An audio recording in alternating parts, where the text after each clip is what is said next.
Seat തർക്കം നിലനിൽക്കുന്നതിനിടെ ഏറ്റുമാനൂരിൽ ചുവരെഴുതി Kerala Congress Joseph group ചിഹ്നം വരയ്ക്കാതെയാണ് ചുവരെഴുത്ത്.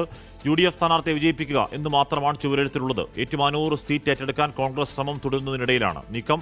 Toby Johnson വിവരങ്ങൾ വായിച്ചത്. ടോബി, എന്തായാലും സ്ഥാനാർത്ഥി ആരായിക്കോട്ടെ, സീറ്റ് ആർക്കായിക്കോട്ടെ, ചുവരുകൾ പിന്നെ കിട്ടില്ല. തക്കം കഴിയുമ്പോഴേക്ക് ചുവരുകൾ ബുക്കായി പോകും. അതുകൊണ്ട് ബുക്ക് ചെയ്തിടുക എന്നതാണോ, അതിനപ്പുറം അതിലുണ്ടോ ടോബി?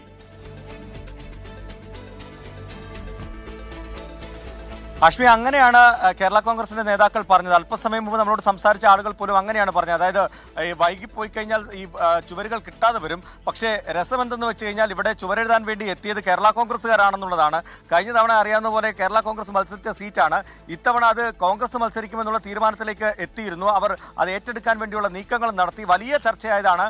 പക്ഷേ അവസാന ഘട്ടത്തിലേക്ക് വന്നപ്പോൾ കേരള കോൺഗ്രസ് കോൺഗ്രസ് ഏറ്റുമാനൂർ സീറ്റ് ഏറ്റെടുക്കുന്നില്ലെന്നൊക്കെ വന്നെങ്കിലും നമുക്കിപ്പോൾ അറിയാൻ കഴിയുന്ന വിവരമനുസരിച്ച് പല പ്രമുഖ നേതാക്കളും, കോട്ടയം ജില്ലയിലെ ജോസഫ് വാഴക്കനെ പോലെയുള്ള പ്രമുഖ നേതാക്കളൊക്കെ ഈ സീറ്റിന് വേണ്ടി മുന്നിൽ തന്നെ ഉണ്ട് എന്നാണ്. പക്ഷേ കേരള കോൺഗ്രസുമായി സംസാരിക്കുമ്പോൾ അവർ തങ്ങളുടെ സിറ്റിംഗ് സീറ്റാണ് ഏറ്റുമാനൂർ സീറ്റ്, അത് വിട്ടുകൊൾ നൽകാൻ തയ്യാറല്ല. കാരണം അവരുടെ ജില്ലാ പ്രസിഡന്റ് ജെയ്സൺ ജോസഫ് അടക്കമുള്ള നേതാക്കൾ ഇത്തവണ മത്സരിക്കാൻ വേണ്ടി തയ്യാറാണ്.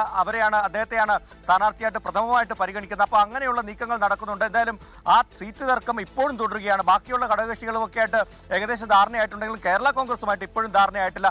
അതിനുള്ള കാരണം ഈ സീറ്റുകൾ ഏറ്റുമാനൂര്, ചങ്ങനാശ്ശേരി, ഇടുക്കി, കുട്ടനാട് പോലെയുള്ള സീറ്റുകളിൽ ഒരു ധാരണ എത്താൻ ഇപ്പോഴും കഴിഞ്ഞിട്ടില്ല. പല സീറ്റുകളിലും കോൺഗ്രസ് കണ്ണു നട്ടിരിക്കുകയാണ്. എന്തായാലും ആ സീറ്റുകളൊന്നും വിട്ടു നൽകില്ല. 10 സീറ്റുകൾ ഏതെങ്കിലും ഒരു ധാരണ ഉണ്ടാക്കാമെന്നത് മാത്രമേ ഉള്ളൂ. അതിനപ്പുറത്തേക്ക് 10 സീറ്റുകൾ വേണമെന്നുള്ള നിലപാടിൽ ഉറച്ചു നിൽക്കുകയാണ്. അതിനിടയിലാണ് ഇപ്പോൾ ഏറ്റുമാനൂരിൽ കേരള കോൺഗ്രസ് പ്രവർത്തകർ ഈ ചുവരെഴുതിയിരിക്കുന്നത്. വരും ദിവസങ്ങളിൽ, ഏതാനും ദിവസങ്ങൾക്കുള്ളിൽ തന്നെ ഈ സീറ്റ് ധാരണയെ സംബന്ധിച്ചുള്ള വ്യക്തത ലഭിക്കുമെന്നാണ് മനസ്സിലാക്കാൻ കഴിയുന്നത്. എന്തായാലും സതീശന്റെ യാത്ര തിരുവനന്തപുരത്ത് എത്തുന്നവരെ കാത്തിരിക്കാൻ തയ്യാറല്ല, പ്രവർത്തനത്തിലേക്ക് കടക്കുന്നുവെന്നാണ് ഇവിടുത്തെ നേതാക്കളും പ്രവർത്തകരും എല്ലാം പറഞ്ഞിട്ടുള്ളത്. ആഷ്മി, ടീം UDF തീർച്ചയായിട്ടും ഇത്തവണ ഈ സീറ്റ് തിരിച്ചു പിടിക്കും. അക്കാര്യത്തിൽ യാതൊരു സംശയവുമില്ല. പ്രതിപക്ഷ നേതാവിന്റെ യാത്ര തിരുവനന്തപുരത്ത് അവസാനിപ്പിച്ച് കഴിയുമ്പോൾ UDFന്റെ സ്ഥാനാർത്ഥി ഇവിടെ ഉണ്ടാകും. ആര് സ്ഥാനാർത്ഥിയായിട്ട് വന്നാലും UDFന്റെ സ്ഥാനാർത്ഥിക്ക് വേണ്ടി ആത്മാർത്ഥമായി അരയും തലയും മുറുക്കി ഞങ്ങൾ രംഗത്തിറങ്ങും.